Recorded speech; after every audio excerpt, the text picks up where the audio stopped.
Good morning everyone. आज के इस पार्ट में हम लेकर आए हैं अलंकार के टॉप 30 क्वेश्चन, जिससे आपको पता चलेगा कि हमारे द्वारा अपलोड किए गए वीडियो के 3 पार्ट में आपने अलंकारों को कितनी अच्छी तरीके से समझा है। यदि आपने वीडियो के पार्ट 1, पार्ट 2 और पार्ट 3 नहीं देखा है तो इसकी लिंक आपको इस वीडियो के डिस्क्रिप्शन बॉक्स में मिल जाएगी, जहाँ पर जाकर के आप वो वीडियो देख सकते हैं, जिससे आपके मन में जितने भी डाउट हैं वो सभी क्लियर हो जाएंगे। इन तीनों पार्टों में हमने जितने भी इम्पोर्टेंट अलंकार हैं सभी को हमने कवर किया है। तो आइए शुरुआत करते हैं आज के टॉपिक की। यदि वीडियो पसंद आए तो इसको लाइक करिए, शेयर करिए और कमेंट करके ज़रूर बताइए कि आपको ये वीडियो कैसा लगा। तो आइए शुरू करते हैं। प्रश्न नंबर 1 है कि चरण कमल बंदो हरिराई में अलंकार है। ऑप्शन है इसके नंबर ए उपमा अलंकार, नंबर बी श्लेष अलंकार, नंबर सी यमक अलंकार और नंबर डी रूपक अलंकार। तो इसका राइट आंसर हो जाएगा ऑप्शन नंबर डी, रूपक अलंकार। क्यों? क्योंकि यहाँ पर चरण को कमल बता दिया है, अतः यहाँ पर रूपक अलंकार होगा। रूपक अलंकार की परिभाषा होती है कि जहाँ गुणों की अत्यंत समानता दिखाने के लिए उपमेय में ही उपमान का अभेद आरोप कर दिया जाता है, वहाँ रूपक अलंकार होता है। मतलब कि उपमेय और उपमान में कोई अंतर नहीं रखा जाता है, उपमेय को ही उपमान बता दिया जाता है, वहाँ पर रूपक अलंकार होता है। जैसे कि यहाँ पर चरण को कमल कह दिया है, यानी चरण कमल, इसलिए यहाँ पर कौन सा अलंकार हो जाएगा? रूपक अलंकार हो जाएगा। अगला है प्रश्न नंबर 2। प्रश्न नंबर 2 में दिया है कि जहाँ अनेक वर्णों की आवृत्ति केवल एक बार होती है वहाँ अलंकार होता है। तो इसके ऑप्शन है ऑप्शन नंबर ए श्लेष अलंकार, ऑप्शन नंबर बी यमक अलंकार, ऑप्शन नंबर सी छः का अनुप्रास और ऑप्शन नंबर डी वक्रोक्ति अलंकार। तो इसका राइट आंसर हो जाएगा ऑप्शन नंबर सी छः का अनुप्रास। क्योंकि छः का अनुप्रास में क्या होता है कि जब एक या अनेक वर्णों की आवृत्ति केवल एक बार होती है वहाँ पर छः का अनुप्रास अलंकार होता है। जैसे कि अगर उदाहरण में हम देखें कि कहत कत परदेसी की बात, तो इसमें जो का वर्ण है इसकी का की और पा वर्ण की आवृत्ति हुई है, इसलिए यहाँ पर छः का अनुप्रास अलंकार है। अगला प्रश्न है प्रश्न नंबर 3। प्रश्न नंबर 3 है कनक कनकते सौगनी मादकता दिखाए या खाए बोराए जग व पाए बोराए, इसमें कौन सा अलंकार है? तो इसके ऑप्शन है ऑप्शन नंबर ए रूपक अलंकार, ऑप्शन नंबर बी उपमा अलंकार, ऑप्शन नंबर सी यमक अलंकार, ऑप्शन नंबर डी श्लेष अलंकार। तो इसका राइट आंसर हो जाएगा यमक अलंकार। क्योंकि यहाँ पर कोई शब्द एक से अधिक बार आया है और उसका अर्थ एक से अधिक है, अतः वहाँ पर कौन सा अलंकार है? यमक अलंकार है। यमक अलंकार है। जहाँ पर कोई शब्द एक या एक से अधिक बार आता है परंतु उसका अर्थ अलग अलग होता है, वहाँ पर यमक अलंकार होता है। जैसे कनक, तो पहले कनक का अर्थ है सोना और दूसरे कनक का अर्थ है धतूरा। तो अगला प्रश्न है प्रश्न नंबर 4।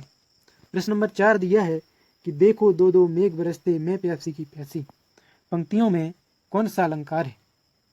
तो इसमें देखो इसमें कारण भी है लेकिन कार्य पूरा नहीं हो पा रहा है, इसलिए यहाँ पर कौन सा अलंकार होगा? विशेषोक्ति अलंकार होगा। क्योंकि जहाँ पर कारण के होते हुए भी कार्य पूरा नहीं हो पा रहा है, दो दो मेघ भी बरसते हैं फिर भी उसकी प्यास नहीं बुझती है, अतः यहाँ पर कौन सा अलंकार होगा? विशेषोक्ति अलंकार होगा।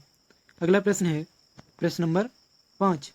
प्रश्न नंबर 5 में दिया हुआ है कि वही मनुष्य है जो मनुष्य के लिए मरे, तो इसमें कौन सा अलंकार हो जाएगा? इसके ऑप्शन है अनुप्रास अलंकार, यमक अलंकार, श्लेष अलंकार और रूपक अलंकार। तो इसका राइट आंसर हो जाएगा अनुप्रास अलंकार। और अनुप्रास अलंकार के अंतर्गत आने वाला लाटानुप्रास इस पंक्ति में है। क्योंकि लाटानुप्रास की परिभाषा होती है कि जहाँ एकार्थक शब्दों की आवृत्ति हो परंतु अन्वय करने पर अर्थ भिन्न हो वहाँ लाट अनुप्रास अलंकार होता है। जैसे कि यहाँ पर क्या दिया है, मनुष्य, मनुष्य का अर्थ भी मनुष्य होता है और मनुष्य का अर्थ ही मनुष्य है, लेकिन यदि हम इसका अन्वय करें तो एक मनुष्य का अर्थ हो जाएगा महान व्यक्ति और दूसरे मनुष्य का अर्थ रहेगा साधारण व्यक्ति, इसलिए यहाँ पर लाट अनुप्रास अलंकार है। अगला प्रश्न है प्रश्न नंबर 6, काली घटा का घमंड घटा में कौन सा अलंकार है? इसमें ऑप्शन है, ऑप्शन नंबर ए यमक अलंकार, ऑप्शन नंबर बी उपमा अलंकार, ऑप्शन नंबर सी उत्प्रेक्षा अलंकार और ऑप्शन नंबर डी रूपक अलंकार। इसका राइट आंसर हो जाएगा ऑप्शन नंबर ए यमक अलंकार। यमक अलंकार की परिभाषा होती है कि जहाँ पर कोई शब्द एक से अधिक बार आए परंतु उसका अर्थ अलग अलग हो, वहाँ पर यमक अलंकार होता है। तो यहाँ पर जो पहला घटा है इसका मतलब है बादल और दूसरी घटा का अर्थ है कम होना। तो यहाँ पर कोई शब्द एक से अधिक बार प्रयोग हुआ है और उसका अर्थ भी भिन्न भिन्न है, अतः यहाँ पर यमक अलंकार होगा। अगला प्रश्न है प्रश्न नंबर 7। तो प्रश्न नंबर 7 में दिया है कि सखिन सहित हर्षी अतिरानी सूखन धानु पराजन पानी में अलंकार है। इसके ऑप्शन है, ऑप्शन नंबर ए संभावना, ऑप्शन नंबर बी विभावना, ऑप्शन नंबर सी उत्प्रेक्षा और ऑप्शन नंबर डी श्लेष। तो इसका राइट आंसर हो जाएगा ऑप्शन नंबर सी। इस पंक्तियों को देखकर हम डायरेक्ट लगा सकते हैं कि इसमें उत्प्रेक्ष अलंकार होगा, क्योंकि हमें यहाँ पर एक शब्द दिखाई दिया जो है जनु।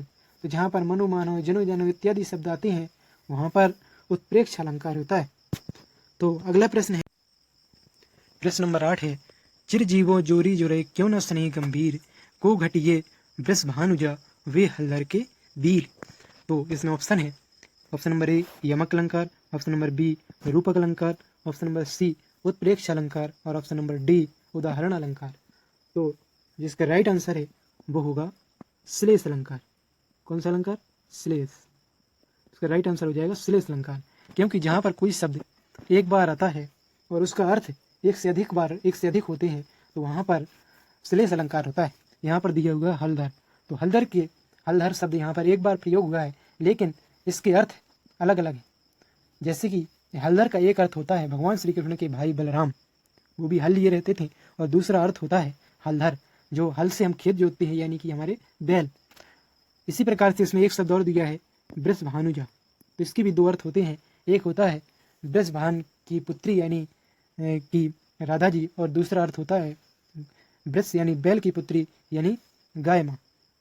तो अगला प्रश्न है यहाँ पर, अगला प्रश्न है प्रश्न नंबर 9।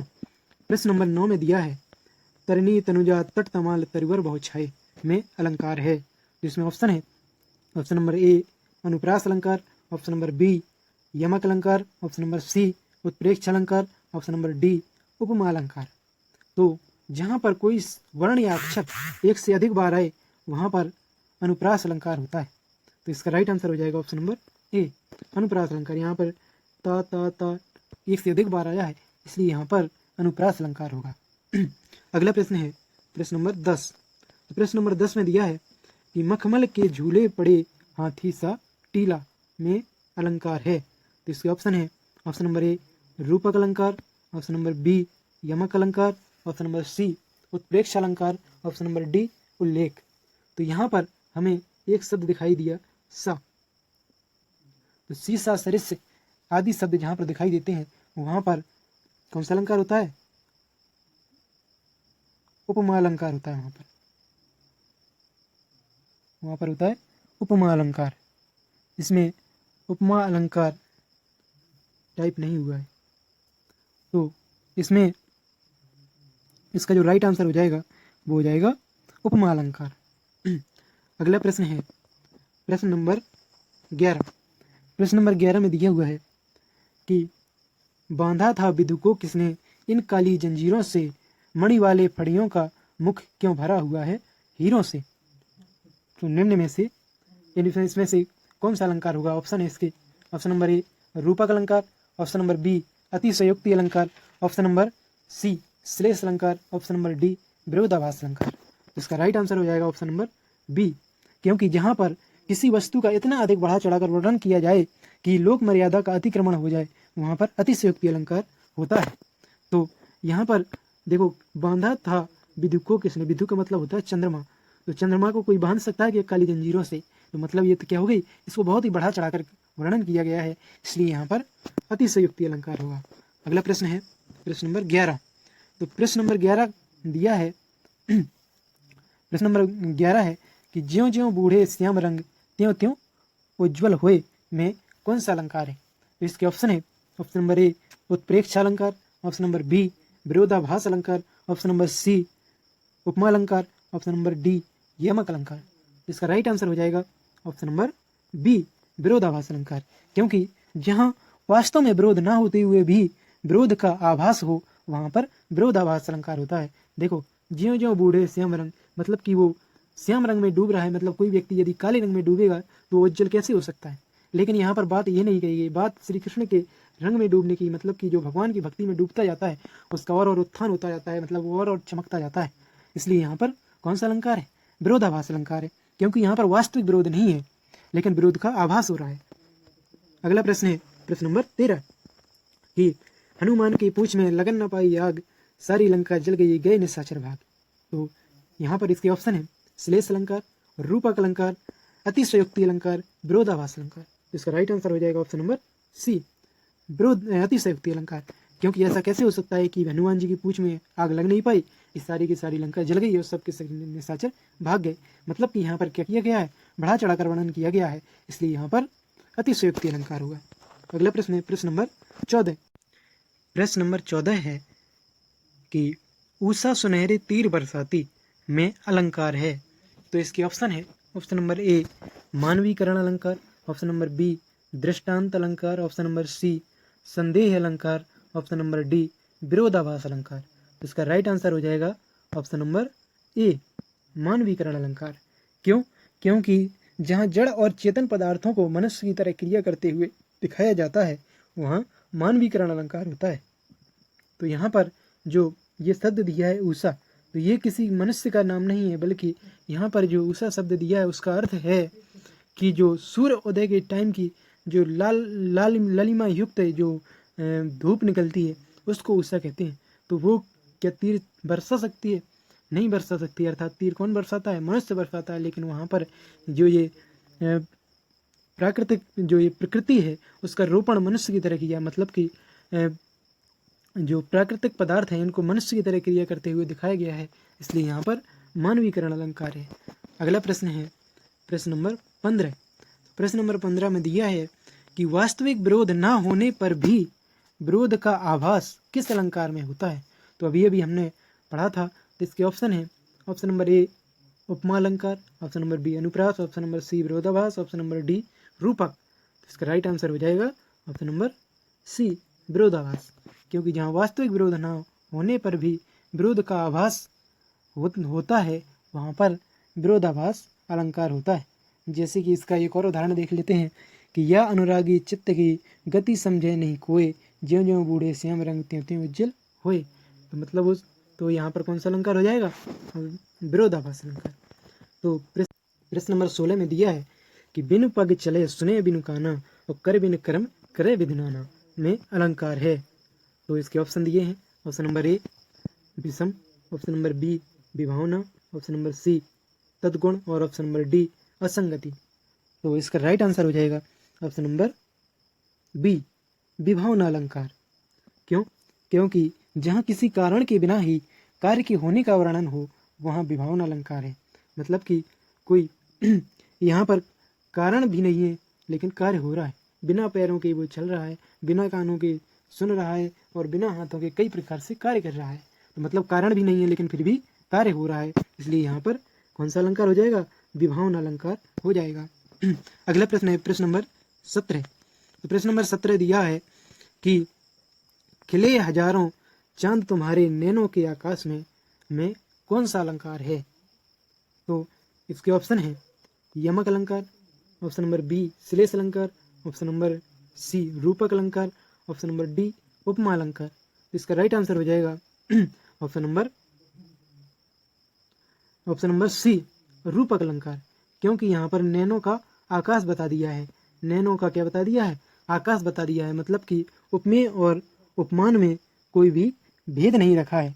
तो जो रूपक अलंकार की परिभाषा होती है कि जहाँ गुणों की अत्यंत समानता दिखाने के लिए उपमेय में ही उपमान का अभेद आरोप कर दिया जाता है, वहाँ पर रूपक अलंकार है। तो यहाँ पर कौन सा अलंकार हो जाएगा? रूपक अलंकार हो जाएगा। अगला प्रश्न है प्रश्न नंबर 18।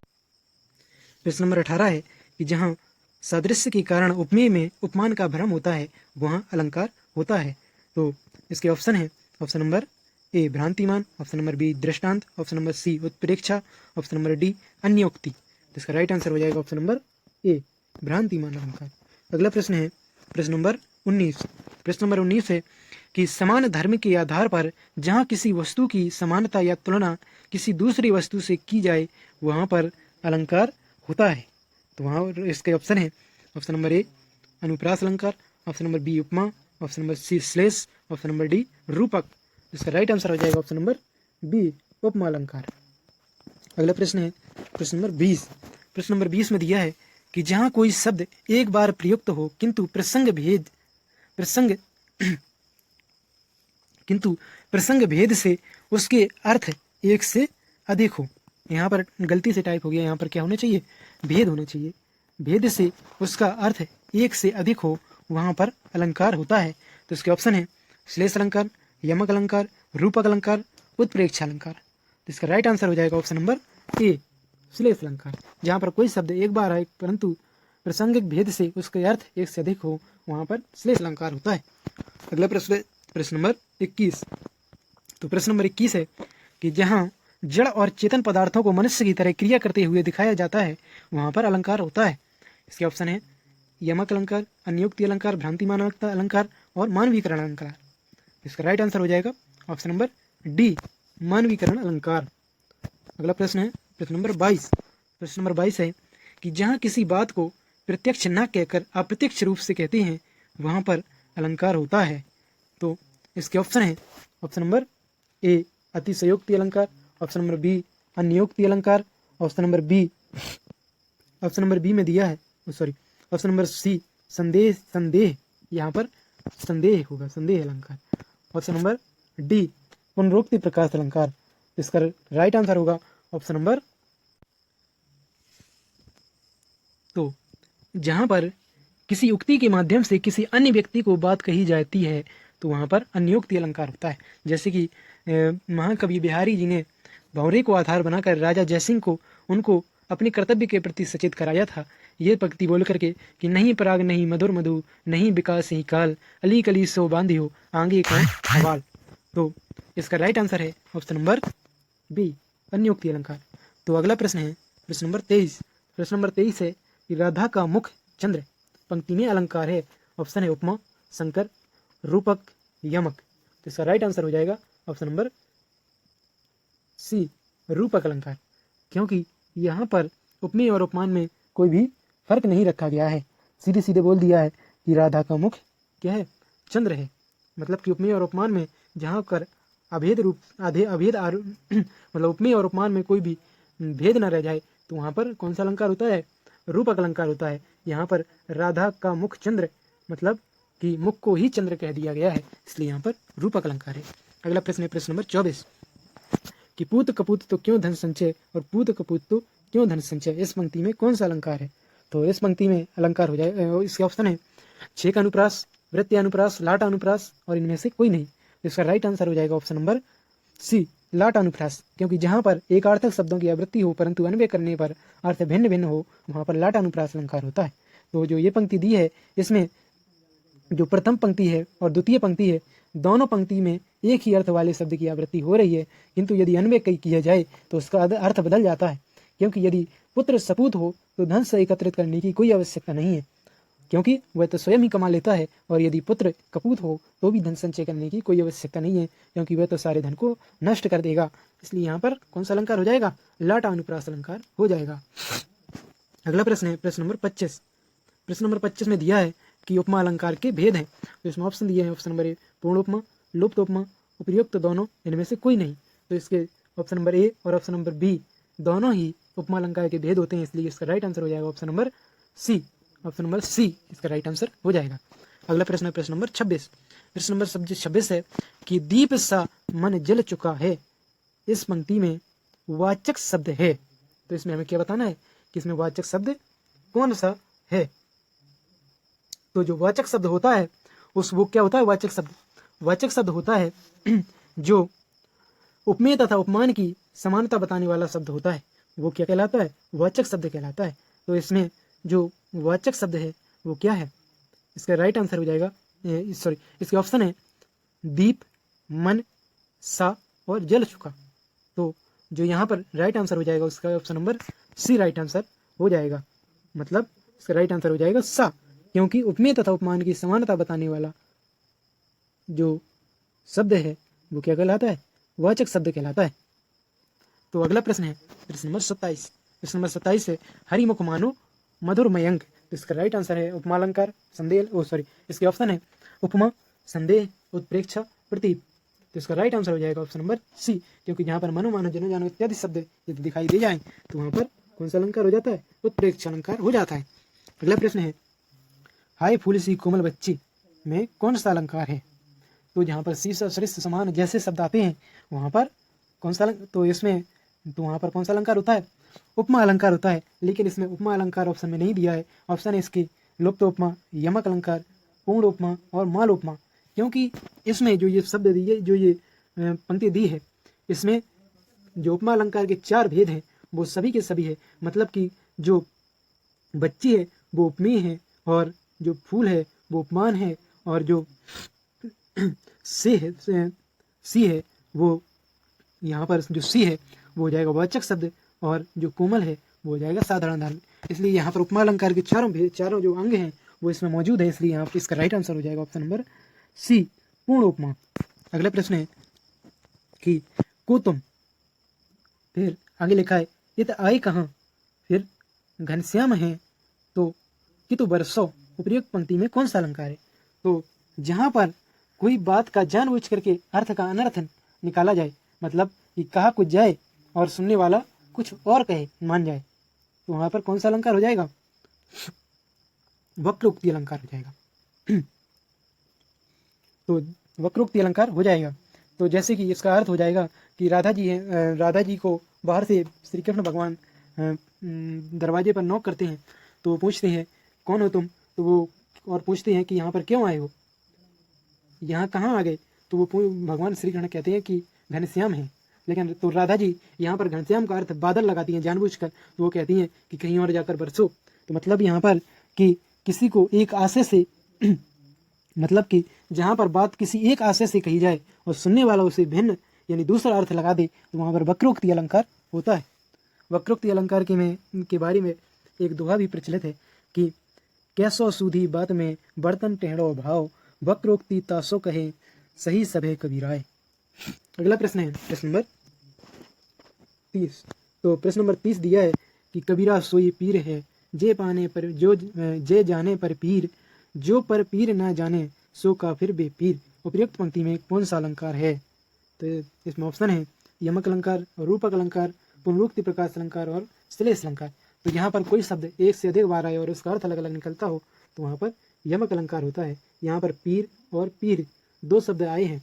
यहाँ पर जो पहला पीर है उसका अर्थ है महान व्यक्ति, और दूसरा पीर का अर्थ है दर्द, यानी कि जो दूसरे व्यक्ति की पीड़ा को जान लेता है वही सबसे बड़ा पीर, यानी कि ईश्वर है, भगवान है, देवता है, कुछ भी मान लो, महान व्यक्ति है। और जो दूसरे व्यक्ति की पीड़ा को नहीं जानता है वो सबसे बड़ा काफिर है। तो इसका राइट आंसर हो जाएगा ऑप्शन नंबर ए, यम अलंकार। तो इस तरीके से ये हमने 30 जो इम्पोर्टेंट क्वेश्चन थे उनको कवर कर लिया है। तो आप कमेंट करके ज़रूर बताएं कि आपके कितने प्रश्न सही थे, और वीडियो पसंद आया तो इसको लाइक करिए, शेयर करिए और दोस्तों के साथ में शेयर करिए, और चैनल को सब्सक्राइब करिए, और ज़रूर बताइए कि आपको ये वीडियो कैसा लगा। धन्यवाद।